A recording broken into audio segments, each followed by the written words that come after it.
Please welcome Wendy Kennedy to the show. Welcome, Wendy. Oh, thank you so much for having me. It's such a pleasure to be here. Oh, it is during my podcast journey, I look back at the beginning episodes and it's like the evolution. It's like almost like a book, like, okay, this is where Ashley was. And now she's here and she's now learning this. And now for some reason, I was on Instagram and I see you and I just right away go, oh, I want to ask her. And I sometimes do that and I don't remember where I was doing it and why I did it and what was so amazing about you that drew me to you. But it was one of those moments that I was like, I really want to I want to share you basically. And so you say yes, we plan our day, and then I get to start doing my Wendy Kennedy Alice in Wonderland, like rabbit hole. But gosh, I now it's like when the student is ready, the teacher will appear. Mm. That's kind of what I'm getting. But why do you think, in all your knowledge, like when people connect or when there's something that resonates, is it that? Is it like, I'm ready for this, or what? How do you see Yeah. that? I always see that there's a piece of information that you either are sharing or receiving, and usually it's both. And then there is a divine timing to all of that. So most certainly, yeah. Yeah. And then it's been since 1994 when you discovered your gift, and it's now 2022. And I'm like, geez, it's amazing to think your journey. And I want to kind of go there, but there's so much more I want to talk about. But explain to people where you've come from and when you discovered your gift and the desire to really pursue that. Yeah. If you'd asked me 35 years ago if I'd be doing this full time, wouldn't even have entered my mind. But back in the early mid 90s, I started having some visions and I didn't really know what they were. I thought maybe they were associated with the building that I was living in at that time. I was living in Chicago. It was an older building. And so I started researching some of that, ghosts and past lives and things like that. And I'd already kind of been into metaphysics at that point. Um, and somewhere along the way, as I was doing that research, I came across channeling and I didn't really know what it was. I didn't know anybody who did it. I just knew within myself that it was something that I was supposed to be doing. Hmm. And so I got a couple of books, and there wasn't a lot out there at that time. There was the Seth material. I think Barbara Marciniak might have had her first book out, Sanea Roman, but there really wasn't a whole lot. And so I started doing some of the exercises in the books, and I was trying to channel verbally, and I would have physical experiences, like I would tingle and my eyes would flutter, but I couldn't get the words out. And at the time, I was also doing a lot of work on myself, and I was studying meditation. And so I would sit down to practice, but I just couldn't have that breakthrough. It wasn't happening. And probably about, I honestly, I don't even know, 9 months to a year, somewhere in that time frame, I sat down one day and I knew I was supposed to have pen and paper. And it's at that point I started doing automatic writing. And Hmm. I had a lot of different guides come in. I worked with angelics. I worked with beings from different star systems. And again, probably about 9 months or so, the Pleiadian Collective came in, and they're the group that I work with primarily when I work with the public, but they were waiting for me to channel verbally before they came in. And it was around that time that I was hearing everything well in advance of writing it. And they were like, you need to put the pen down. Hmm. It's time. And so it just took me a while to kind of acclimate to the process itself before I could allow everything just to flow through. And Let me, before you continue, when sure. you know it's a Palladian, they're telling you where the Palladians? I mean, how do you know that? Well, I always say it's like, how do you know anybody is who they say they are? Right. How do I know that you are who you say you are? So I think there's an element of trust that goes along with it. How does it resonate within us? Does it resonate as truth? And that's something that my guides have also kind of taught me as we've gone over the years. It's really important for me to trust in myself. And if something doesn't resonate with me, then, let it go. I learned early on as I was practicing and I was working with some friends, when the energy does shift, if I'm not holding resonance and other beings start coming in, the energy shifts and it doesn't feel great. Some of these lower beings, and you learn that through experience. It's just like meeting somebody on the street and they're not necessarily the person that you want to hang with. Right. They're not somebody that you feel a deep connection, and you might even notice that you have a sense of, oh, it's not safe to really connect with this person. And so it's the same interdimensionally. We just have to learn to trust our own intuition. Right. So you meet the Palladians Mhm. and you start having this relationship with them. And you talk Yes. about their personality because they're 9D, they're 9 dimensional. They're not, there's no form. They're just tone and sound, They're beings of light. beings of light. And they work with tone and sound. So that's why when people hear me channel the Pleiadians, they sound different than some of the other beings that I work with. And also their dialect is different than my own because they actually will modulate the frequency. They'll help me to modulate frequency, because in addition to hearing the words, you're also receiving subtle energy frequencies from them. And the tone and sound is another way of delivering that. So they were waiting for me to channel verbally until I was ready so that they could start working with me in that way. And why did they pick you? Were you once were you part of that stellar family? I mean, I Yes. know you are, right?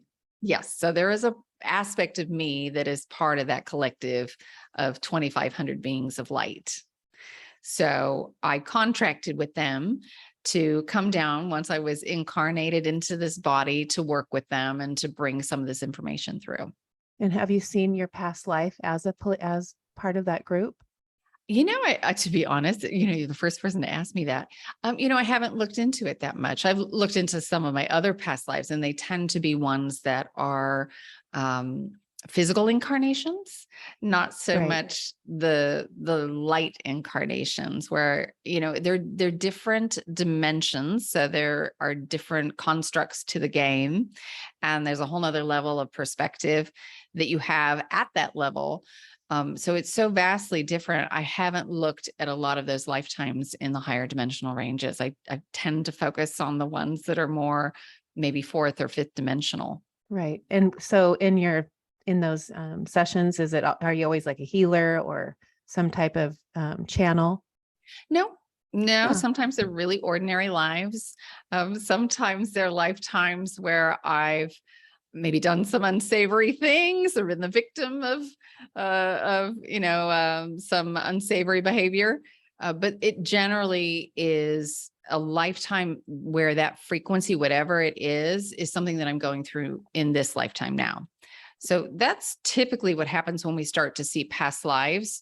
It's a mirror for something that's going on here and now. It's either something that we're trying to work through or a skill, gift, or ability that we're trying to bring into this lifetime that we're trying to remember and reactivate. Oh, I've never heard that. I love that because I've done that before where I've gone back, but it's all I have 2 children and I have a class where I teach children and I love teaching children. I mean, I could do that from the minute I wake. It's just a passion. But in all my lives, I was that I saw in that. But I have so many. I just have only shined that light on those because that's what I'm working on now. That's what you mean? Yeah. Yeah. So Ah, the things that we're working on. So there were lifetimes of persecution that I was looking at and I was seeing and having to work on persecution here and now. And sometimes, it might be to an extreme in that lifetime. And the way that it shows up here is not nearly that extreme. So it doesn't look exactly the same on the surface, but the underlying frequency is the same. And so sometimes when we look at those other lifetimes, it helps us to see what's going on here and now in a slightly different way, have a new perspective of it so that we can let go of our judgments, so that we can heal those issues. Yeah. Oh, yes. Thank you. That was amazing. So you go through this process. You have this moment where you meet this group of Palladians, 2,500 um, beings or Mhm. light beings, and then what?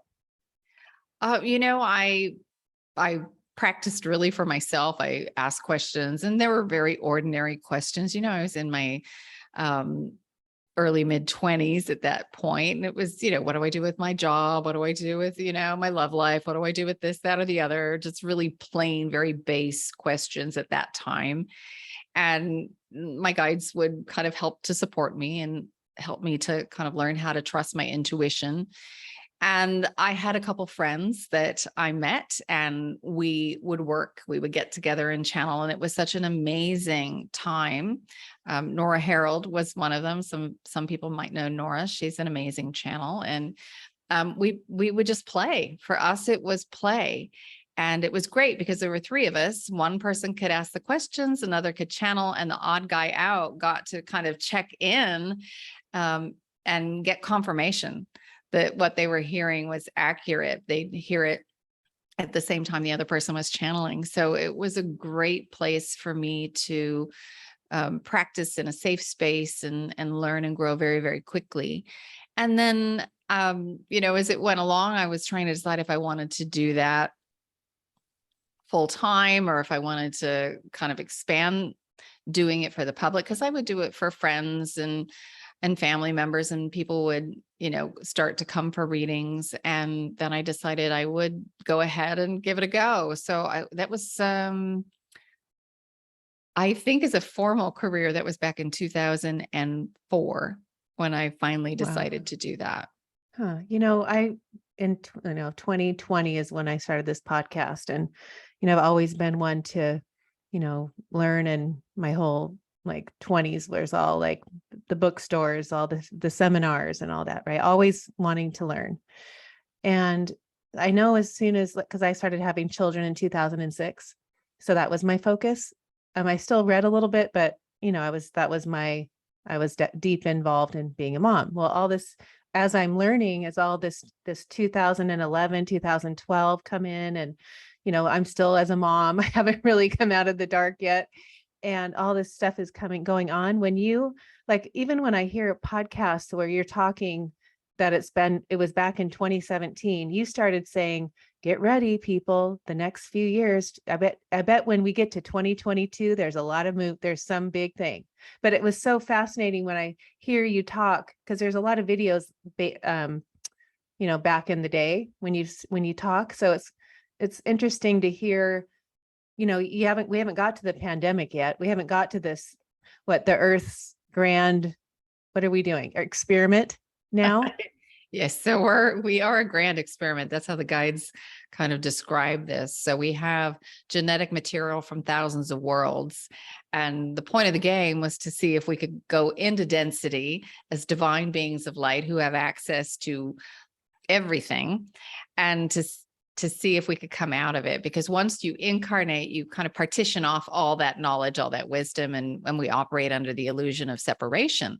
So can we learn how to be one with all that is again? And so it's much easier to do when you've got a wide range of emotions. And the way that we get that is through genetic material.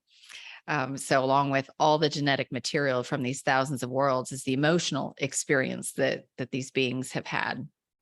So we have access to all of that. So it's like having 10,000 Legos to work with. And what can you build with 10,000 Legos as opposed to 100? So there's a lot more that we can do and that we can explore. And so, that's kind of what we're here trying to do. And very early on, the Pleiadians would talk about big picture stuff. They'd talk about what's happening in different parts of the galaxy, different star systems. And then over the years, it kind of came back more to the process of manifestation and really looking at our personal lives and what we need to do internally. So when I asked them about that, they said, at the beginning, in the early 2000s, mid 2000s, the aughts, it was about opening up to something bigger. And then once we were open and we had that awareness, then we needed to come back and start looking at our own lives. And because that's where all our power is. Right. And so really for the better part of the last 10 years, they've spent a lot of time talking about the process of manifestation. But if I look back at the entire journey, their message has been the same for the whole time. If I go back and listen to some of the older recordings, it's kind of amazing. It could have been last week. Right. Oh, that's interesting. But it is about manifestation and getting to the feeling place. And they always talk about being having compassion. And the thing that I understood was, because we are on this in this 3D world, we know how to suffer anxiety, all the, this low vibrational, lower frequency emotions. So if we can learn the compassion, that's the frequency. Explain that, because that was cool to hear that way of explaining it. Yeah, so it's really about non-judgment. So the process of integration is what allows us to increase in frequency. Integration is releasing judgment. So we live in a dualistic universe. Everything has its polar opposites. So we've got light, dark, male, female, positive, negative, and both polarities are part of source energy. So the moment we set up judgment that something is better than or less than, we want to make ourselves separate from that thing that we don't like. Right. And in essence, what we're doing is trying to create separation between source energy, between ourselves and source energy, which is impossible to do. It's an illusion. And we cut off half of source energy. So what the guides teach is learning how to release that judgment. And one of the ways that you do that is through compassion, gratitude, appreciation. So as we can hold those resonances, as opposed to the programs of lack, limitation, and separation, the resonance of fear, then we're living up in a higher frequency state. And the higher we go, we get closer to 5D reality. And eventually, as we sustain that, we cross the dimensional barrier and we start playing in a new game, a new construct. Right. And that we can do that right now. Like right now, the way they describe it, 3D has very fixed rules to the paradigm, to the game. And then 5D has very fixed rules. And because they're so different, they say we needed an entire dimensional range to transit through that, to make that shift. So 4D is a very malleable dimension where you can project either 3D or 5D rules onto the matrix.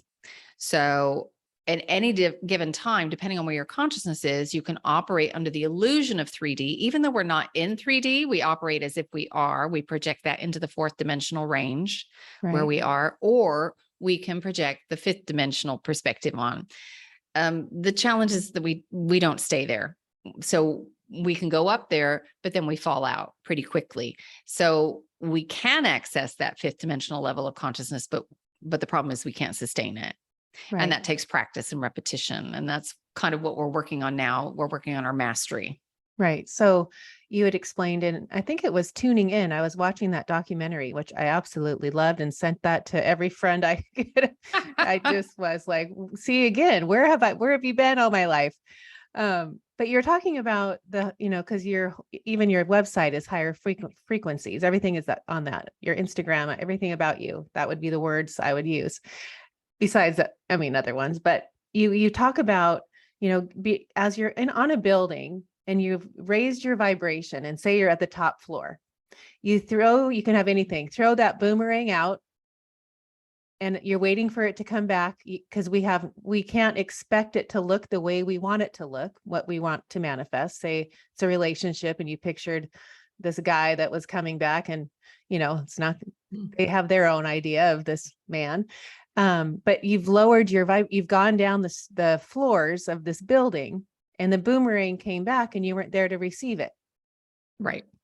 So that's kind of their example of how we manifest. So we're constantly pulsing out frequency, either at the subconscious or hopefully at the conscious level. We're directing the energy flow. And in order to perceive what is being reflected back to us, we have to be in a vibrational match with it. We have to be in resonance with it. So most of what we want to create is of a very high vibrational nature. And so we'll put ourselves in alignment with that, but we can't sustain it, because then we start to doubt and worry, is it going to show up? It's taking too long.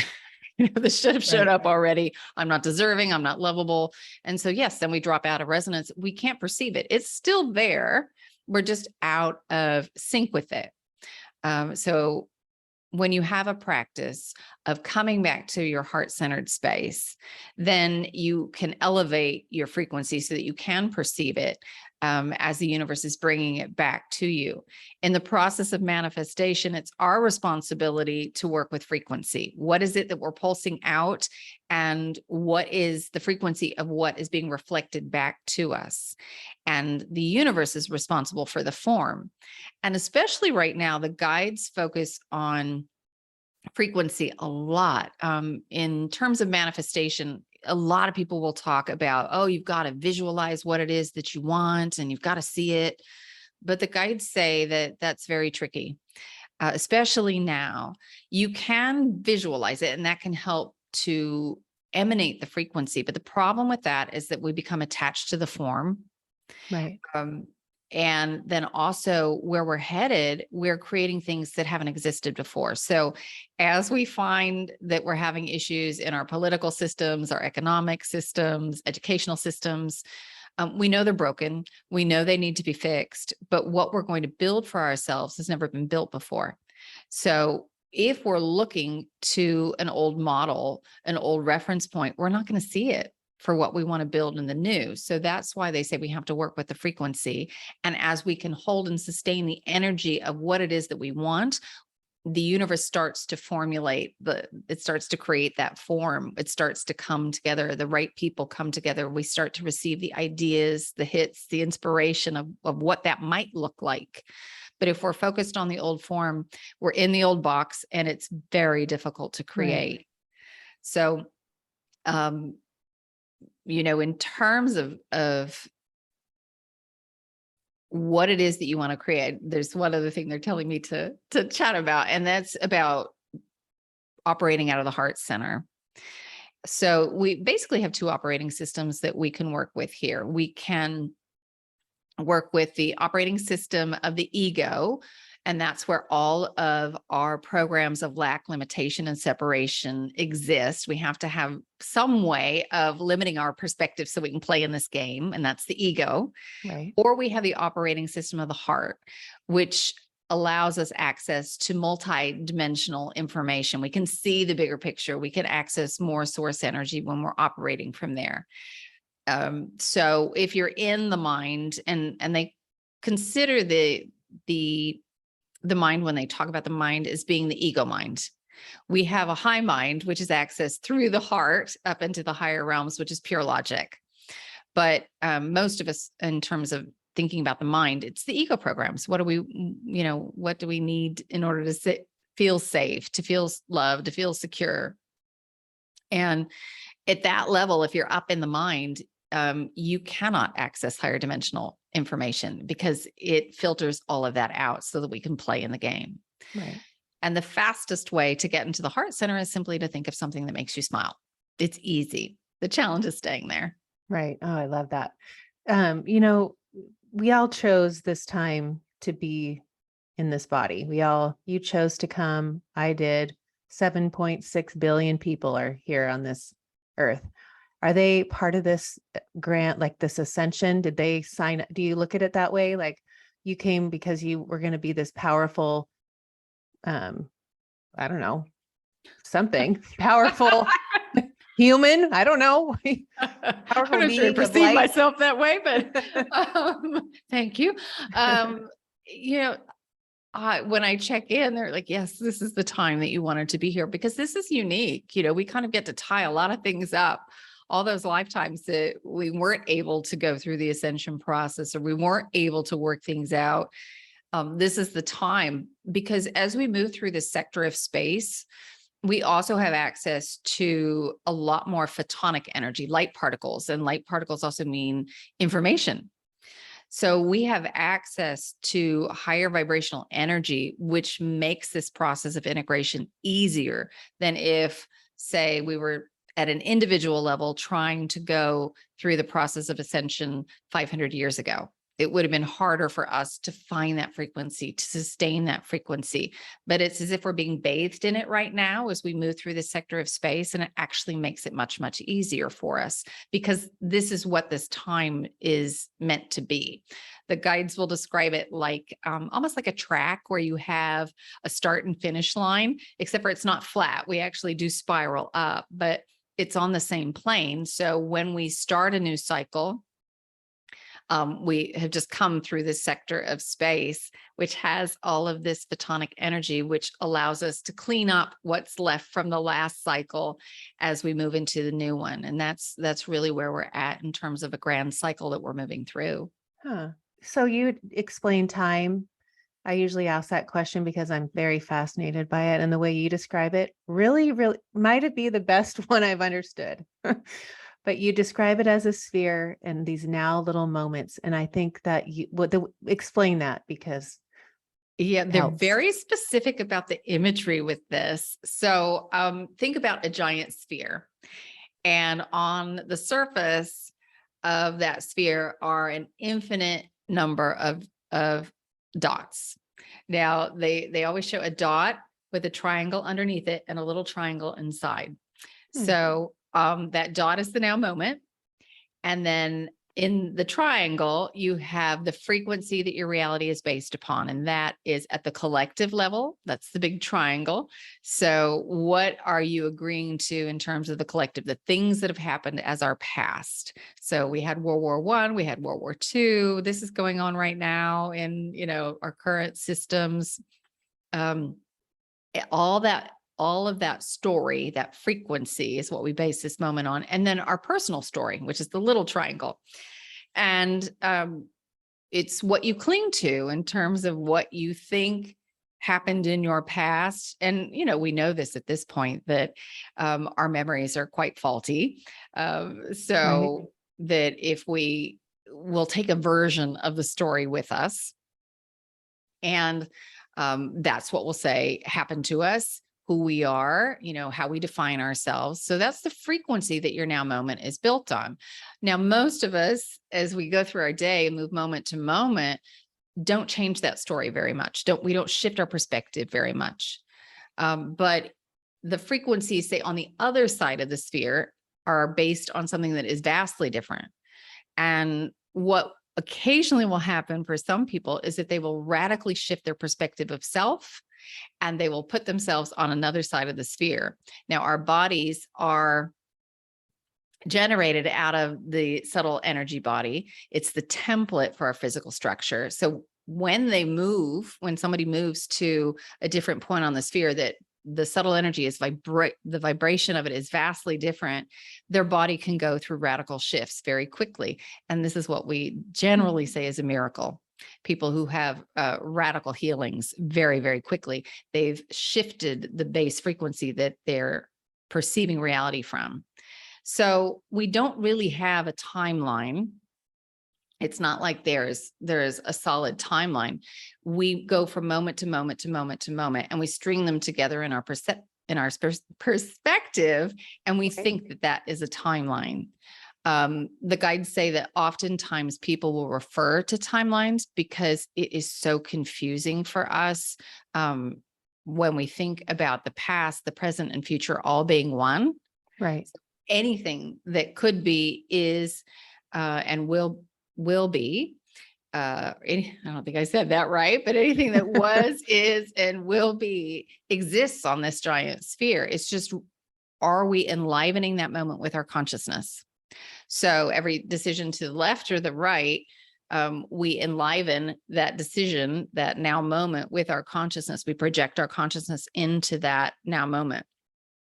But all those things exist, and that's a lot for us to kind of take in and really comprehend, because we're so ingrained in the notion of time Right. Time is really just a marker for frequency. It tells us where to find a now moment. Hmm. And, as we get up into the higher vibrational ranges, we get closer to no time. And as we do that, time seems to accelerate from our perspective, our vantage point. So, they used to say this 25 years ago, and we think, well, what would that be like if time accelerated? For those who are a little older, how much time and space you had. I can remember having to be home for somebody to reach me on the Right. telephone and Yeah. No, hope I'm nobody was on the 53. other Yeah. end. Yeah. I'm like right there. I tell the Yeah. girls that all the time. I'm like, we had to get home to answer the phone. We didn't have anything. We were gone all day. Our parents just said, come home by dark. Yeah. Yeah. Be home for dinner. Yeah. So it was just a different time, and time felt slower, and it felt like there was more space for things. And now everything is, it's so harried, and we feel like there's not enough time. Like, um, we get up and it's time to go to bed again. And that's how they used to describe it. And I thought, well, what in the world is that going to feel like? Oh, Well, now I huh. know. So it is a So different thing. I mean, it's not just as I get older, my life just seems to, every year my birthday comes quicker. Or, it's not that. It is a it's, global, it's an it's a energy. perspective thing. Huh. And that has to do with frequency, and eventually we'll step out of time, the illusion of time. They say time is a construct of this dimension. In other dimensions, we know that it's a marker for experiences, and we can move our consciousness wherever we want it. In the higher realms, they can move to any point. Right. When they're with us, they say they're always with us, because from their vantage point, it's always the now moment. And it doesn't matter which now moment, it's always their now moment. So to us, it might be days since we've connected with them, but to them, it's the next now moment. Right. Got it. So they've stepped out of time. But it gets a little tricky when we start talking about it in timelines, because I think for some people, they're afraid that we're on this timeline, or there might be two Earths that are going to split and people are going to disappear. And they say it doesn't really work that way. Right. Yeah. Yeah. That was the best. I'm going to listen to this because you're making me understand it so much better. Thank you for that. When you say in one of the interviews, you said in the next 3 years, we're going to meet each person is going to be meeting their stellar family. Um,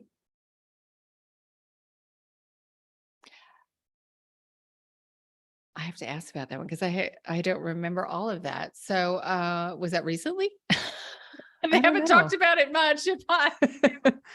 If I Or if did, it it was was the recently, it moment could where it have was been 3 coming years ago through. and now we're meeting them. I don't know. Yeah, I think that is true. I think people are starting to connect more and more with their own guides. People are certainly more open to um, accessing higher frequencies. They're opening up to their intuition. They may not know that Right. they're stellar family. I do think also that in a physical way, over the next several years, we're going to start to have more of that interaction. The guides have talked about it a bit, in that there are beings who have kind of given an ultimatum. You either get people ready, or we're just going to show up. So there have been different factions, different physical beings, ETs, who have been kind of controlling and manipulating things. And then there are beings who have been kind of observing because they don't want to interfere. And honestly, most of the um, more beneficial or beneficent beings, um, they don't want to interfere. And so they're allowing things to play out until we learn enough. Sometimes, it's like with a child, you can't do it for them. They have Right. to learn on their own. And so that's kind of their perspective. And that's why they're not interfering and stopping some of the things that are going on, because it doesn't really serve us in the long run. So there is a point at which they will start showing up. And so I think that's probably going to be around 2026. And that's going to show, they're going to show up in what way? The way you in a hear physical them? way. Oh, in a Shift. physical way. They Yeah, shift. we're talking about Oh, physicals here. okay. But in the interim, I think more and more people are connecting with their guides telepathically. They're channeling. If I look at how many people channeled I when I know. started, it was a very rare thing. There were a handful of people who did it. Today it's crazy. It's much easier for us to channel because the overall frequency, the base at where we're starting is higher. So it's not as big a stretch as it was 20, 30 years ago. Right. Um, so I think people are opening up more. It's more mainstream to connect with your intuition. Right. Totally. So yeah, I think we're connecting more and more with our stellar family for sure. You also talk about like they're there to protect you and also let you learn the, like you say, like the hard things. But like if there was a nuclear war, they would stop that because that would interfere with the whole universe. And that's they would figure out a way, even if there was a bomb, they would find a way to just like make that not work. Yes, so they've said that's the one thing that they will do, because this is such an important game. This is um, a a melting pot, and of all that genetic material. And so as we learn and we um, go through this process of integration, that information is sent off to that genetic line. And so it has a massive ripple effect through the entire universe. So to completely destroy this game, that's not allowed. And so that is the one thing that they said that they will not allow. There are certain things that they've mentioned CERN, that CERN did not work exactly the way that they wanted because it would be destructive. And Hmm. so there were limitations that were placed on that, of what could transpire and work with that. But yeah, that's the one place that they actually would interfere.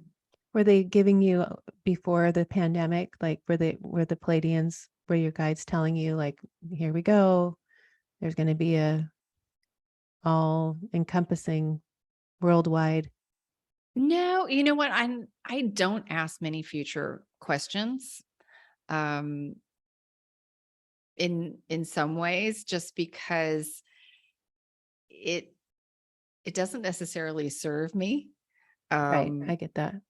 it's more important for me just to be very, very present. So I got to a point where I stopped asking for predictions and what's coming down the line.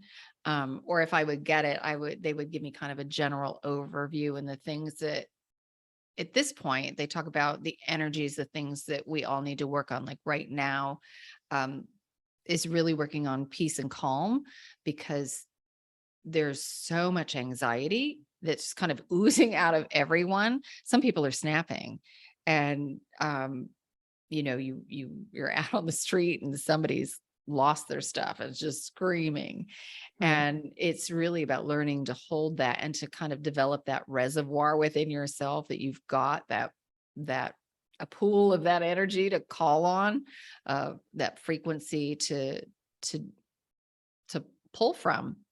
And if we're not taking the time to kind of fill that, if we're kind of constantly using it and burning through it, then we're going to be very short tempered, and we're just going to respond instead of being able to kind of step back for a moment and observe what's going on, and show up in a different way and show up in a Right. space of compassion.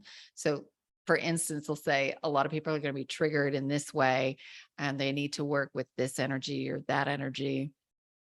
And that's a lot of what I do with like our monthly membership and things like that. We look at the coming energies, and what do we need for the next 30 days. Right. Is that what you do with your, like if someone was coming to get a reading, are they getting a reading for their energy? Like they're not out, you're not predicting their future. You're helping them with their, what are you doing? Yeah, I don't do privates anymore, but I did them for years. And when I did, a lot of times, occasionally they might say something's coming here, there's an opportunity coming, but usually it's, what do you want? And, as crazy as it sounds, a lot of people haven't taken the time to even think about that. Right. What is it that you want? And then what's keeping you from that? And they would say, all right, here's some of what we're seeing in your field. Here's some of the energy that you're holding. Whether it's I'm not lovable, I'm not deserving, I can't trust myself, or I can't trust other people. And so they would work with people on those things. By clearing their limiting beliefs. Yeah, to see how creating that situation in the past served them, what they learn from the experience, what the takeaway is. Because when you look at a situation and you can see how it served you, you actually will release your judgment surrounding it. Right. You'll put yourself back in your power, because typically it's when we're feeling like we're a victim that we hold judgment. Right. Um, and when we can put ourselves in our power to see, oh, okay, well, that showed me that I haven't been using my voice, and it's an opportunity now for me to speak my truth, to use my voice. And so you'll recreate something that's similar now, and you can say, okay, well, I know what this is like in the past, and I learned from that. So now in this moment, you know what, I'm going to speak up. So that's a lot of what they would do, kind of help you to shift your perspective, to see that, to see how you benefited from it, because every moment is an opportunity for us to see how we are expressing or suppressing our divine light. And if we're suppressing it, do you want to keep suppressing it? How's that feel? Do we need to make a course correction? And when you look back, you can see that, and then you can make new choices in the moment. Right. So I'm thinking of like the 5D and like living with compassion and having that awareness with the non-judgment, and always like your frequencies are on the high side. Well, there's those people that you say are in the streets yelling, and they're just, the victims' anxiety. What is that? I mean, not that I know 3D will always be here, or are we all coming at this grand, um, like this movement of all of our energies are, and the 3D is going to be diminishing, and we're moving toward that 5D. Well, we're moving towards it. Some Right. people will choose not to move forward with it. Some people will go through a death cycle. So, and then reincarnate wherever they need to in order to have the experience in density that they want at the soul level. So, when we're the witness to some of that crazy energy, again, as we were talking about before, what is it? Am I meant to give or receive in this moment? Why am I perceiving this here and now? Am I carrying some of that energy that I'm seeing outside of me in me? And sometimes, on a scale of 1 to 10, that person might be at the 10, they may be at the extreme, but maybe for you, it's very subtle. Maybe it's a 1 or a 2, and it's an opportunity for you to perceive that. And okay, well, it's not big, it's not in my face right now, but I know that it needs to be healed. It needs to be integrated. And I can see that. Or it may be a case of you're showing up in that moment to hold a higher resonance, to remind that other person. And sometimes you don't even have to say a word. It's just you being present to Yes. hold a I love resonance, that. so they can be reminded that they are more than those limiting programs. The guides always say it's a bit like somebody asking you to sing a note. If you don't have perfect pitch, it's really hard to find that C or that B flat. But if somebody plays the note on the piano, it's much easier for you to sing it. And Right. it's the same thing with people who show up in a higher resonance, or even in a lower resonance, depends on whether we're able to hold our own. We can match it in a much easier way when we've got a reference point. So it's not that you have to go out and actively, you know, change somebody else. It's about you showing up to be a reminder of what's possible for other Yeah, I love people. that. I always tell my girls, be the thermostat, be the ones where they have to raise to your level. Don't ever be the one down here, and, like it takes a lot hard. It's a lot harder to get to there. But if you can start there, Yeah. and we work on our tools, and I'm starting the day with that high frequency, um, and then everyone will rise to you. Yeah. It'll just be this natural. They'll want what you have. They'll be like, what does she have on the top floor? Like, Yeah. Yeah. Cause we've all entered into a room and there's that person who's just who's vibrant and is so much fun to be around, it's because they're holding that higher resonance, and Right. we're reminded of that, and we kind of light up. And then there are times where we walk into a room and we're like, what's going on here? Totally. It doesn't feel good. So we all read that energy. It happens at the subconscious level. We know. And now we're just trying to shift that to a conscious way of reading that energy so that we're aware of it all the time. Right. We have like 10 minutes left. Can we have you channel the P's? Sure. And then do we want to explain this, the sound activation, the light sound activation beforehand? So because I would love for you to end with that.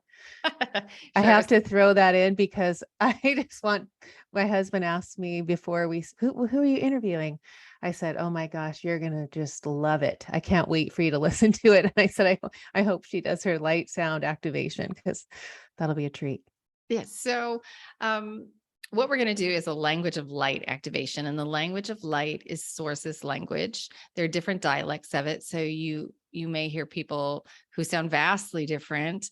It's a bit like somebody speaking English in Ireland or in the UK as opposed to the deep south in the US. It sounds different, but we understand it. And the language of light is comprised of light, sound, sacred geometry, and then cosmic information. So there are different frequencies that are blended together. And the beautiful thing about the language of light is that it bypasses the language centers of the brain, and it speaks directly to you, the divine being of light, having this physical experience. So just like I was saying before, when somebody plays that note on the piano, you can find the frequency. When you're exposed to the language of light, it's a reminder for you of higher resonances, and you can make shifts in your own energetic field to match it. So that's how it works. The guides describe it as a piece of spiritual technology. And while it sounds pretty innocuous, it's actually pretty potent. People have all kinds of shifts from it. Some people will feel a lot, some people not so much. And even if they listen to the same recording, the same activation, they might have different experiences with it every single time they come to it, depending on where they're starting, where their own resonance is, and what they need to shift within their field. So, yeah, that's how the language of light works. And then with the guides, as I said, the Pleiadian collective will come in first and foremost. When we get to the activation, there are other galactic beings who will lend their energy. So you might notice that it will shift just a little bit. And as I said, it's comprised of cosmic information as well. So when it's spoken, the experiences of these beings, it's infused into the information. So some of these beings are showing up because their society, their civilization may have worked through the very issues, the frequencies that we're trying to integrate right now. And that gets encoded into the energy. It's like somebody giving you a recipe. If you don't know how to bake a cake, it's a hot mess the first time if you don't have a recipe. And if somebody gives it to you, it's much easier to achieve that cake, to make a cake that's edible. So it's the same thing as these beings start showing up. And many times there are lots of beings who blend their energy. So I can't say, oh, now the beings from Orion are showing up, or Lyra or Arcturus, because there are often many, many beings who show up. But the Pleiadians tend to be the gatekeepers for it all. Huh. All right. When you started doing the light, what do you call it? The light Well, code?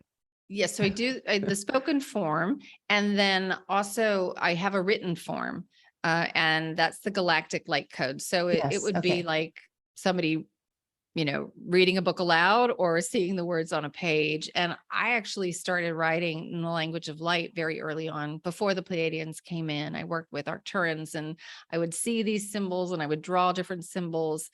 And when the Pleiadians came, that kind of went to the wayside. And then probably about, I think it was 2014, 2015, the guide said it's time to work with it again and bring it out. So it's a major part of the work that I do now as we work with the language of light and the galactic light codes. Right.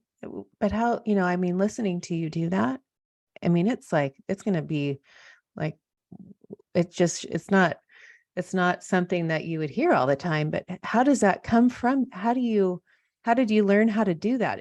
You just let it come through you and it just comes through you?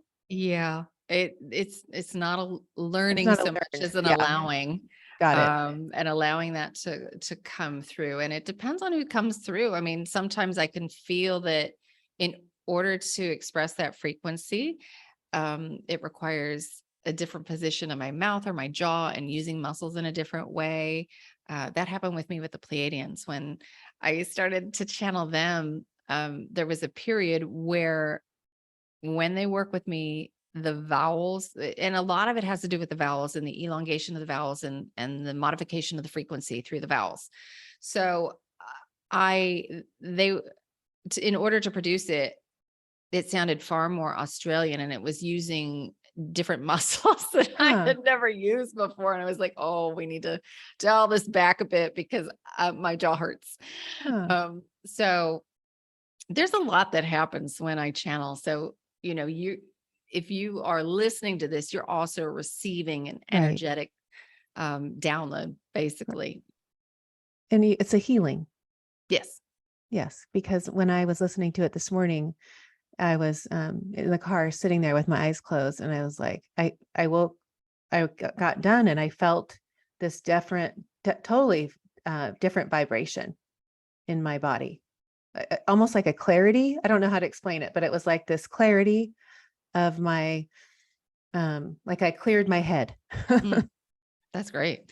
Yeah, Well, what is healing? Healing is about seeing yourself whole and one with all it is. And that's what their messages help you to do. That's what the language of light, the galactic light codes, all of those things are helping us to shift our perspective to see ourselves as whole and complete and one with everything. right. I love that. And I love how you talk about healing and, it's all within. It's not people search for outward, fixes, and it's all inside. And, something about having fun. That was something that you're saying, just have fun. That'll heal you. You don't realize that energy, your vibration is a key element in healing. Yeah, it's a major element in healing. Yeah. And today, we're so stressed out, especially in the Western world, where we're so consumed with um, this stress. Everything's got to be done in a particular way in a particular time in order to be loved, accepted, abundant. Right. Fill in the blank, and where we often don't take that time to slow down, to reconnect, to get ourselves out in nature. Um, and it's a big deal. And Right. we're having to relearn that. We're having to go back to the basics. And, we're talking about things we did 25 years ago at a slower pace.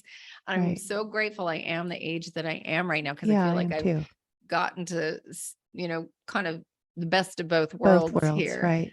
That I remember what it was like to have things at a slower pace and things were far more relaxed. People didn't worry about things in the same way that we worry about them today.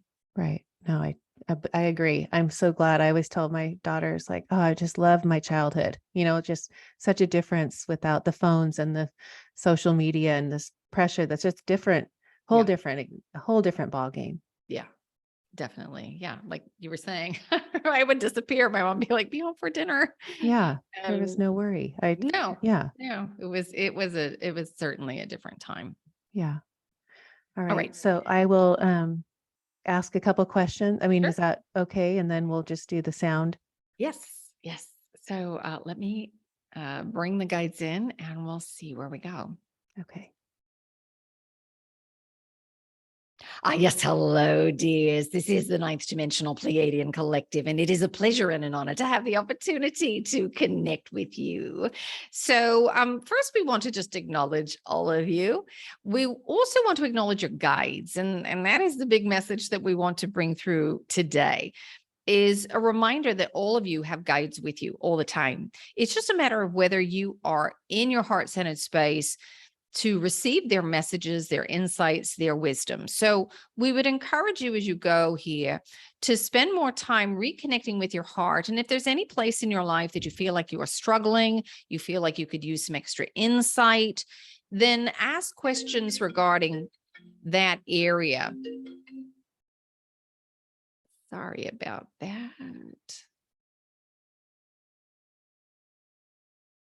So if you are struggling, we would have you ask questions that are connected to that area, that challenge that you're having. Guides, I could use some insights of whether to choose A or B. Is there something that I need to know or do to help me move through this energy, to gain clarity on the situation? And then open yourself up to see what pops into your mind. It might feel like your imagination at the beginning, but as you start to work more with subtle energy, you will notice that as you are in your heart-centered space and you are receiving information, it does feel different. There is a sense of certainty that you have as you connect with your guides, with the higher realms. And what will happen is you'll get the information and you'll be very clear about it. And then you'll go back to the ego mind and you'll start to try to pull it apart and make sense of it. And then you lose that sensation. You'll start to doubt, you'll start to wonder. But as you practice and you keep coming back to this frequency, you'll say, oh, this energy, I remember it. And the last time I followed it, I was very clear about it. And it came to pass, things flowed. It was very helpful, but that comes over time and with practice. To get into that heart-centered space, simply think of something that makes you smile. All right, that's the easiest way to do it. Meditation can be helpful, but it has its other purposes. So really just simply coming back to the heart by thinking of that thing that makes you smile. And when you have the right image, most of you will describe it as feeling expanded, uplifted. You might tingle with new energy as it comes into your energetic field, into the body. You might even notice that you have a smile on your face. All right. So that's just the one thing that we wanted to point out, that your guides are always with you. So take advantage of them, start asking them more questions and listen for the answers. Oh, thank you. All right. So what would you like to know about? Wendy and I were just talking about the children coming into the world right now, and if their vibration and their frequency is high, how heightened that is, and how much easier it is going to be for them to. Can you explain to us what the children these days are doing and coming in as? Well, it's a bit of a mixed bag for kids. In some ways, yes, it's easier. Children are always open and connected, especially for the first 7 years of life. They have access to a lot more, and many parents are far more aware and open to multidimensional reality. And so those children, it seems normal to them. When they meet their quote unquote imaginary friends, their parents don't necessarily poo-poo that. They ask more questions. Many parents are curious and ask about the friends, or some children will come in with memories of other lifetimes, and parents can support that energy, that remembrance, through acknowledgement, as opposed to telling the child that they're just silly and crazy. But children are also struggling because as a society, specifically in the West, there is a lot of sense of disconnection, a lot of stress and fear that they are picking up from the adults. And so children are having a more anxious lifestyle. They're bombarded by the stresses. So it can be very difficult for a lot of children unless they are taught practices in how to hold their own resonance. You can teach children very easily how to go back to the heart center, how to hold their resonance, and to know that just because someone else is feeling a particular way, that they don't have to feel that way either. They can choose a different resonance. That can be very, very helpful for children. But children love working with the language of light. Even pets like to work with the language of light. They're drawn to it. So if you're listening to it, the activation that we do here in a moment, you might notice that your pets perk up and come and sit by you. That happens quite a bit. But, children are also going through a rapid process of development, and each soul that came in, they knew exactly when they wanted to come in to have exactly the kind of experience that they wanted to have, for both their greatest soul growth, but also to be of the greatest service. So it's an interesting time that you're living in. And there's a lot of growth, a lot of shifting that's going to happen over the next several years. Thank you. Let's do a light language of light. So we'd like to do an activation that's going to help you to work with calm, peace, grounding, centering, just to really help your nervous system relax. So a lot of you are spending time in the sympathetic nervous system, your fight or flight aspect of your autonomic nervous system. And we want to help you back into the parasympathetic, which is where your body is going into rest and repair. The sympathetic was meant to help you through a short period of stress. If you were in immediate danger, but you've shifted so that you are staying in that longer and longer, and that's creating disease in the body. So we want to help you come back to that sense of peace and calm. Now, with the language of light activation that we're going to do, we might recommend that you come back to it and work with it 3 times a day for 3 days in a row. That will help you to begin to recognize the subtle energy as you experience it in your life. And sometimes you'll notice when it's not present, when that higher resonance, that calm, that peace is not present, and you want to come back to it. But that only happens as you start to work with it again and again and again. Now, if you can't come back and listen to the recording, you can actually imagine listening to it again in your mind's eye, because the moment that you experience it as part of your physical reality, it is recorded in your energetic field, and you can access the recording in your energetic field. You don't always give credence to that, because the things that you hear and feel, you think, oh, well, that's real. All right. My imagination, not so sure. But in truth, it is there in your field, and you can touch on it. You can activate it again. All right. So relax. There's nothing that you need to know or do here. And we'll see where we go.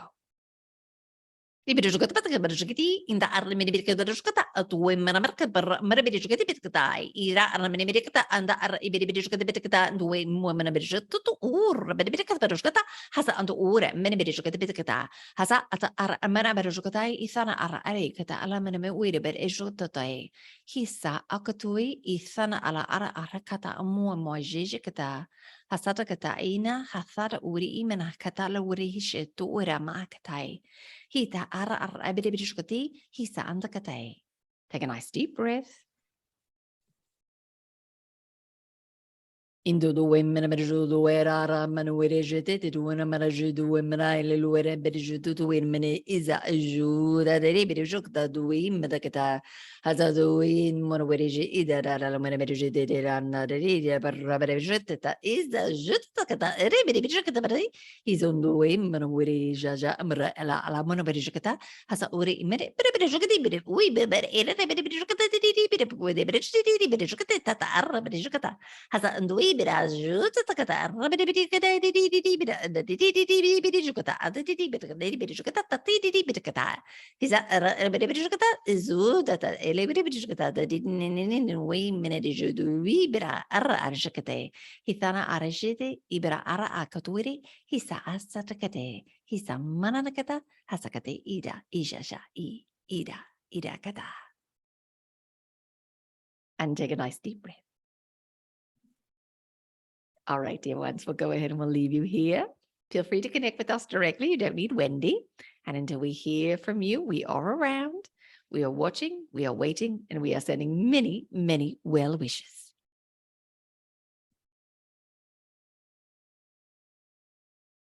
Wow. So there you have the bees. I just feel like I got the biggest gift from you. Thank you. Oh, it's my pleasure. Gosh. Do you remember? Do you have that feeling? Yeah, it's a lucid dream for me, so I remember it, and then as we go here through the day, most of it'll fade unless it's really specific information that I meant to hold on to, things that I really needed to know for me. But yeah, most of it fades quickly. Yeah, that just the tone, even the second time when it went higher, it's like gosh, I don't know how to, you couldn't explain it to someone, that's for sure. Yeah, I think it's one of those things that really has to be experienced. For sure. Yeah. Who else does that? Does any other channels do what you do? Yeah, there are a lot of channels. Judy Satori is amazing with the language of light. And oh, I'm blanking on her name. Is it Jamie Ford? I think I can't remember.